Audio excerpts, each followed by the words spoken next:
St. Mary's General Hospital rose from the manicured lawns of the wealthy suburb like a cathedral of modern medicine. Its glass atrium sparkled in the morning sun. The parking lot was filled with luxury cars. The staff wore crisp white coats and even crisper smiles. For decades, this hospital had been the gold standard, the place where the rich and powerful went to be treated like royalty. Angela Parker had dreamed of working here. She was 28 years old, with deep brown eyes that had seen more struggle than most of her colleagues would ever understand. She had grown up in a small apartment on the other side of the city, where the sound of gunshots was more common than birdsong. Her mother, a nursing assistant who worked double shifts for 30 years, had raised Angela and her two younger brothers on a salary that barely kept the lights on. But Angela was different. She was brilliant. In high school, she had skipped 2 grades. In college, she had earned a full scholarship to a prestigious nursing program. She had studied until her eyes burned, practiced procedures until her fingers bled, and graduated at the top of her class, not just with honors, but with a quiet fury that drove her to be better than anyone expected. "You're going to have to fight twice as hard," her mother had told her on graduation day. The older woman's hands were rough from years of scrubbing floors and changing bedpans, but her eyes were fierce. "They're going to look at you and see a statistic. They're going to doubt you before you even open your mouth. But you come from a long line of women who never back down. You hear me? I hear you, Mama. Don't you ever let them see you sweat." Now, standing in the gleaming lobby of St. Mary's, Angela repeated those words like a prayer. She adjusted her uniform, crisp, navy blue, ironed to perfection. Her name badge read, Angela Parker, RN. She had worked 7 years for that badge. 7 years of late nights, of being the only black face in the classroom, of professors who raised their eyebrows when she aced exams as if they were surprised. She stepped toward the nurse's station, and the temperature dropped. It was subtle at first, so subtle that Angela almost convinced herself she was imagining it. The 2 white nurses behind the counter stopped talking the moment she came into view. Their smiles, which had been wide and warm for the doctor who had just passed, flattened into polite, neutral lines. One of them, a blonde woman with icy blue eyes, glanced at Angela's badge and then looked away. Angela cleared her throat. "Excuse me, I'm Angela Parker, the new nurse. Could you direct me to the head nurse's office?" The blonde nurse's smile returned, but it didn't reach her eyes. "Of course," she said, her voice like chilled glass. "Down the hall, 3rd door on the right." "Thank you." As Angela walked away, she heard the whispers start again. Not loud enough to make out words, but loud enough to know they were about her. She kept her back straight. Her mother's voice echoed in her head. "Don't let them see you sweat." The head nurse's office was small and sterile, filled with files and artificial light. The head nurse, a woman named Margaret with iron-gray hair and a permanent frown, looked Angela up and down like she was inspecting a piece of equipment. "Miss Parker," Margaret said, "I trust you've read the employee handbook." "Yes, ma'am. Cover to cover." "Good, because we have very specific protocols here. Very high standards. I expect you to meet them without exception." Angela nodded. "I understand. I hope you do." Margaret handed her a stack of papers. "Because the last 2 nurses we hired from your background didn't last 3 months. I'd hate to see you waste our time." Angela's heart clenched, but her face remained calm. "My background?" she wanted to ask. "What exactly do you mean by that?" But she knew better. She knew that the moment she pushed back, she would be labeled difficult or angry. So she simply said, "I won't waste your time, ma'am." Margaret's frown deepened, as if she was disappointed by Angela's composure. "We'll see." Part 2. The Slow Poison of Prejudice. The first week was a masterclass in psychological warfare. Not the loud, obvious kind of racism that Angela could easily report, but the quiet, insidious kind that left no fingerprints. The kind that made you question your own sanity. She was assigned the worst shifts, the overnight doubles, the holiday weekends that everyone else avoided. She was given the most difficult patients, the ones who screamed, the ones who threw things, the ones who refused treatment. When she asked for help, she was met with cold stares or empty promises. When she succeeded despite the odds, no one congratulated her. But the worst was Dr. William Greaves. He was a tall man in his 50s, with a face that might have been handsome if not for the perpetual sneer. His salt and pepper hair was always perfectly combed. His white coat was always spotless. He moved through the hospital like a shark, everyone getting out of his way. And he had decided, for reasons Angela never fully understood, that she was his prey. Started small. A dismissive nod here, a curt remark there. But within 2 weeks, it had escalated into something much darker. "Nurse Parker," he called out one morning, loudly enough that the entire nurses' station could hear. "I see you filed a request to assist in the cardiac wing." Angela turned to face him. "Yes, Dr. Greaves. I have advanced certification in cardiac care. I thought I could be useful." "You thought wrong," he interrupted. "The cardiac wing is for our senior nurses, nurses who have proven themselves. You've been here for 10 minutes. Do you really think you're ready for that level of responsibility?" Angela felt her face grow warm, but she kept her voice steady. "I've completed over 200 hours of clinical training in cardiac care. I scored in the 99th percentile on the certification exam. I believe I am ready." Dr. Greaves tilted his head, a cruel smile playing on his lips. "Scoring well on a test is not the same as saving a life. But by all means, keep dreaming." He turned and walked away, leaving Angela standing in the middle of the hallway with her hands clenched at her sides. One of the other nurses, a young white woman named Sarah, had watched the whole exchange. For a moment, Angela thought she might say something supportive. But Sarah just shook her head and whispered to the nurse next to her, "Some people just don't know their place." Angela heard it. She pretended she didn't.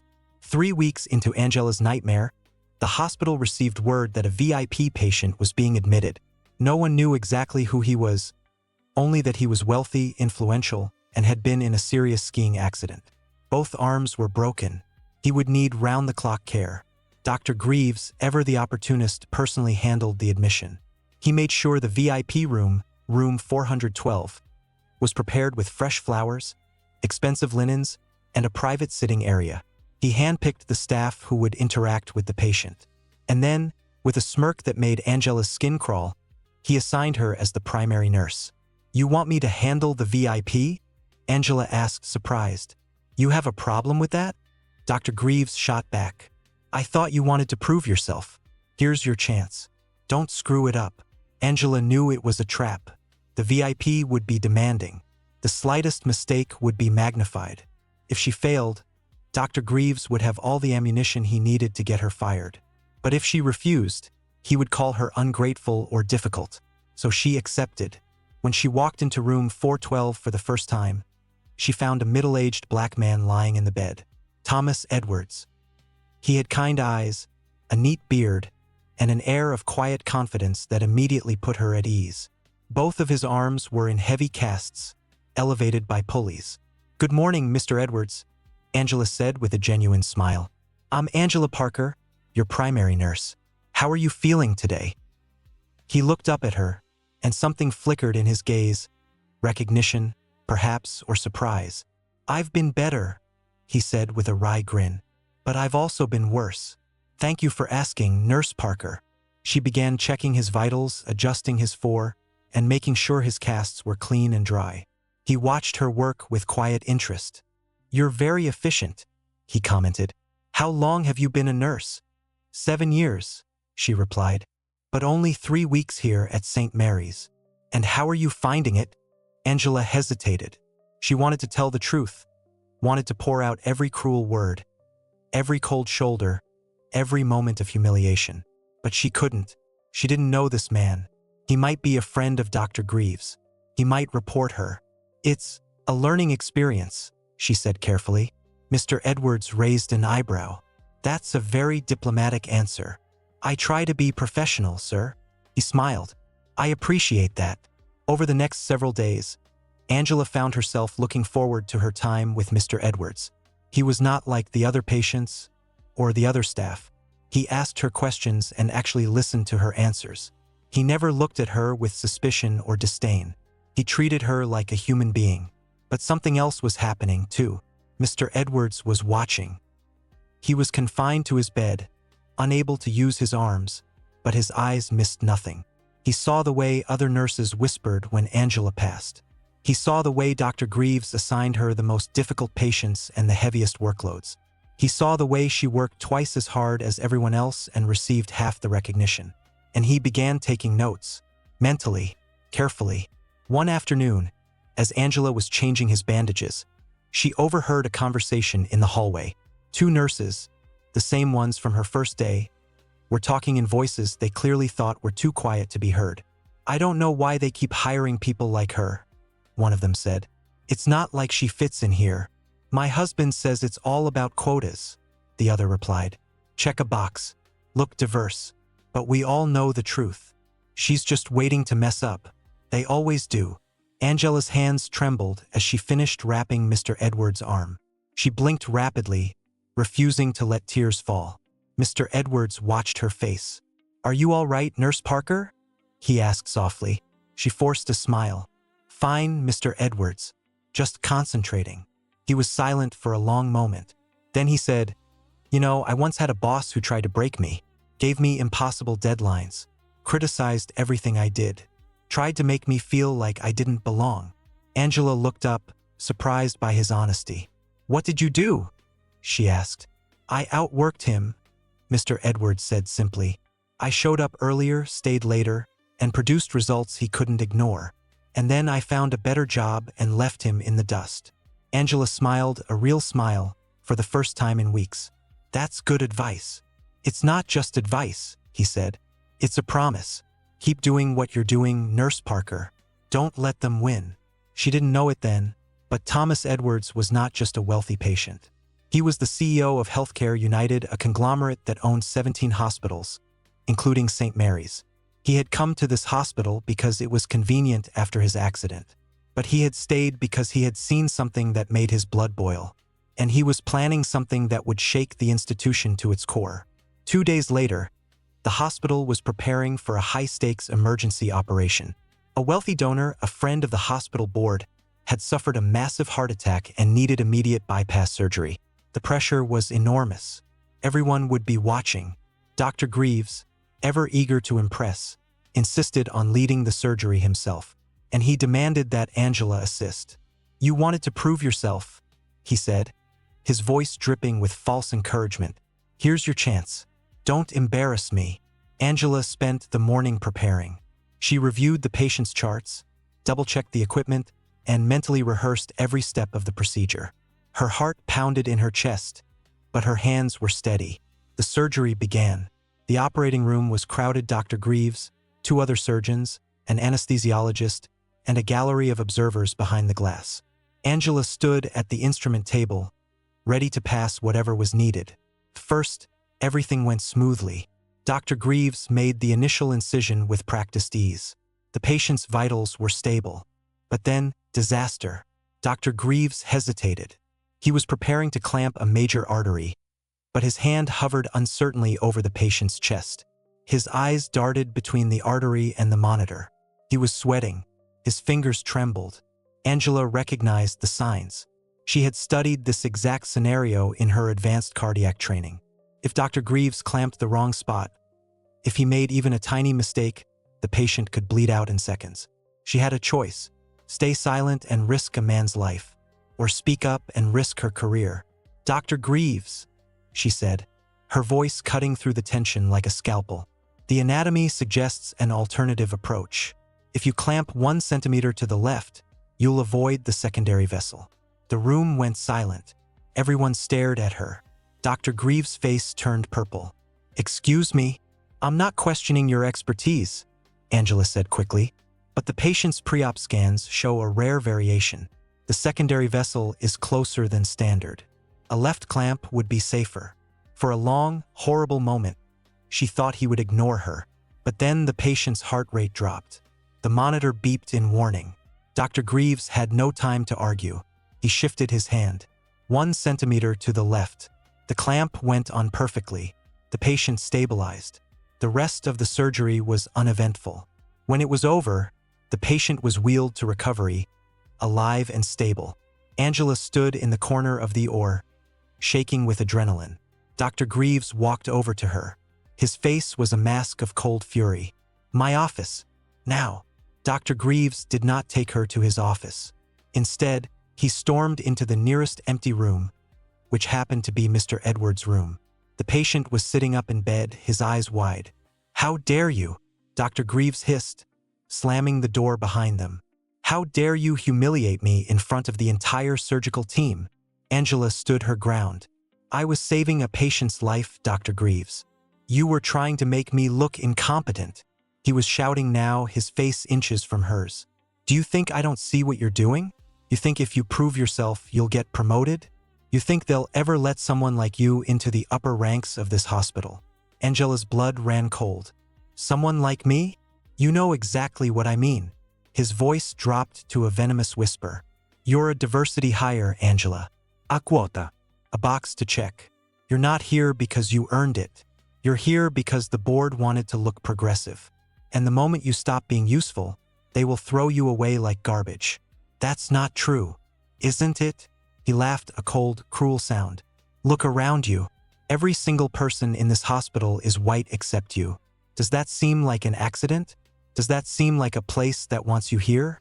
You are a visitor, Angela. A temporary inconvenience. And the sooner you accept that, the easier it will be for everyone." Angela felt tears burning behind her eyes, but she refused to let them fall. "I am a registered nurse. I graduated top of my class.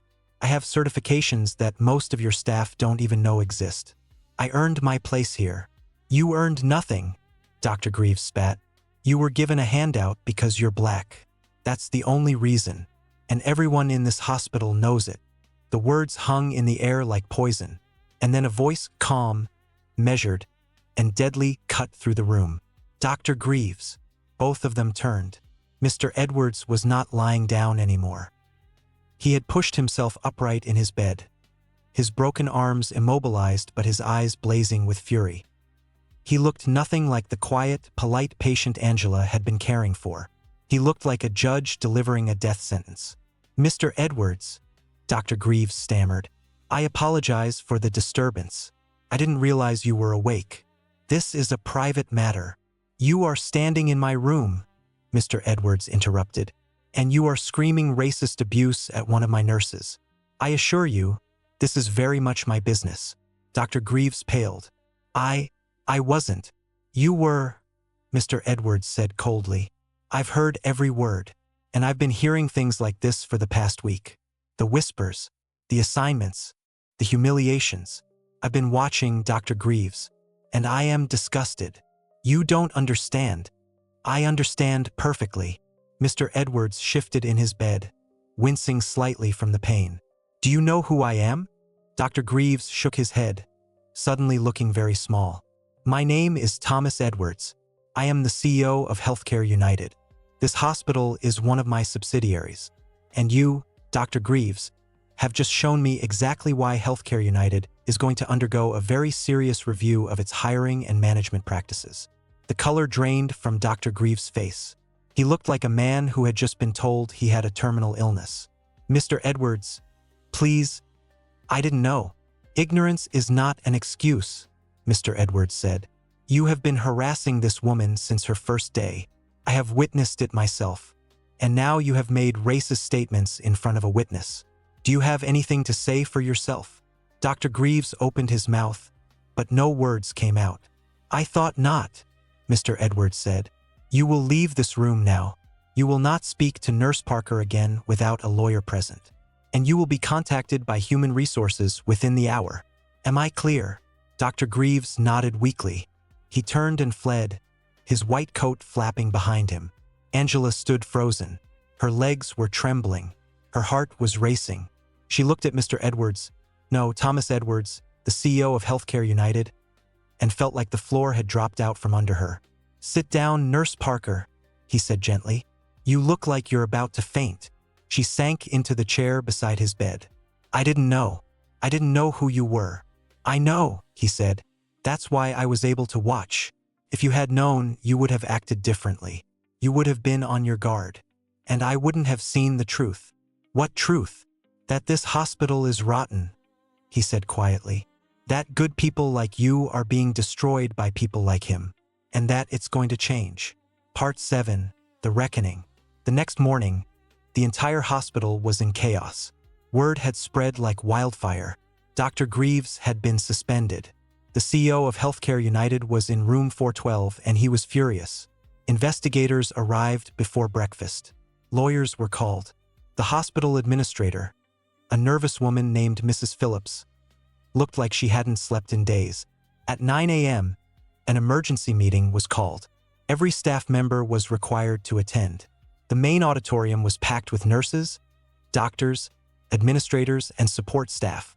They whispered and speculated, their faces a mix of fear and curiosity. Angela sat in the back row, her hands clasped tightly in her lap. She had barely slept. Her phone had blown up with messages from colleagues, some supportive, some angry, some pretending nothing had happened. Mr. Edwards walked onto the stage. He was still wearing casts on both arms, but he had changed into a business suit. He looked every inch the powerful executive. "Good morning," he said, his voice amplified by the speakers. "For those of you who don't know me, I am Thomas Edwards, CEO of Healthcare United. I came to this hospital as a patient 10 days ago. I expected excellent medical care. I did not expect to witness a culture of racism, harassment, and professional abuse." The room was dead silent. "I have watched a talented, hardworking, brilliant young nurse be systematically humiliated and undermined by her superiors. I have heard colleagues whisper about her behind her back. I have seen her given impossible workloads while her white counterparts coast through their shifts. And yesterday, in my own hospital room, I listened to a senior doctor tell her, to her face, that she was a diversity hire and that she didn't belong." Gasps rippled through the audience. "That doctor has been suspended," Mr. Edwards continued, "and he will not be returning. But this is not about one bad apple. This is about a system that allowed that behavior to flourish. This is about every single person in this room who saw something wrong and said nothing." He paused, letting the weight of his words sink in. "Effective immediately, St. Mary's will undergo a complete cultural overhaul. Mandatory diversity and inclusion training for every employee. A new reporting system for harassment and discrimination with real consequences. And a new chief diversity officer, someone who knows exactly what it feels like to be on the receiving end of this behavior." He looked toward the back of the room. "Nurse Angela Parker, please come to the stage." Angela's heart stopped. Every head turned to look at her. She felt like she was walking through water as she made her way to the stage. Her legs were shaking. Her hands were cold. She stood beside Mr. Edwards, looking out at the sea of faces, some shocked, some supportive, some hostile. "Angela Parker is my appointment," Mr. Edwards announced. "She will have full authority to review policies, recommend changes, and hold anyone accountable for discrimination. This hospital will change, or this hospital will close." The months that followed were the hardest of Angela's life and the most rewarding. She was given an office, a budget, a team. The diversity training sessions were met with resistance from some staff members, but Angela refused to back down. She held town halls. She listened to complaints. She documented every instance of bias, no matter how small. Dr. Greaves was formally terminated. His allies in the administration either resigned or were reassigned.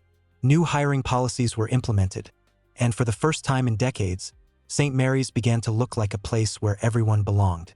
But the change went deeper than policies. Angela met with nurses who had been suffering in silence, or other Black nurses, Hispanic nurses, Asian nurses, all of whom had experienced the same quiet prejudice. She helped them file complaints. She advocated for their promotions. She became a voice for the voiceless, and she never forgot where she came from. One evening, as she was walking through the hospital lobby, she passed a young Black nursing student who was on her first clinical rotation. The student looked nervous, clutching her clipboard like a lifeline. Angela stopped. "Hi," she said warmly. I'm Angela. "Are you new here?" The student nodded, her eyes wide. "Yes, ma'am. My first day. I'm a little overwhelmed." Angela smiled. "I remember my first day. It gets easier. And if anyone gives you a hard time, I mean anyone, you come find me. That's what I'm here for." The student's face relaxed. "Thank you. Really. It means a lot to see someone who looks like me in charge." Angela felt a lump form in her throat. She squeezed the young woman's hand. "You've got this. And remember, Don't ever let them see you sweat. 1 year later, Angela Parker stood on a stage in Washington, D.C. She had been invited to speak at a national healthcare conference, sharing the story of St. Mary's transformation with thousands of medical professionals from across the country. She wore a smart navy dress and her nursing pin. Her voice was steady. Her eyes were bright. "A year ago," she began, "I was a nurse on the verge of quitting. I had been humiliated, harassed, and told to my face that I didn't belong. I had cried in the bathroom more times than I could count. I had asked myself, why did I even become a nurse?" The audience was silent. But then a patient, a man with 2 broken arms, showed me that change was possible. He listened, he watched, and when the moment came, he used his power to protect me. Today, I stand before you as living proof that one person can make a difference. She talked about the diversity training, the policy changes, the new reporting systems. She talked about the nurses who had finally felt safe enough to speak up. And she talked about the work that still needed to be done. "We cannot fix a problem we refuse to see," she said. "We cannot heal a wound we keep hidden. So I am asking you, all of you, to look at your own hospitals, your own clinics, your own workplaces. Ask yourself, who is being left out? Who is being silenced? And what are you going to do about it?" The applause was thunderous. People stood. People cried. People came up to her afterward, shaking her hand, telling their own stories. And at the back of the room, Thomas Edwards watched with a satisfied smile. Angela returned to St. Mary's the next day.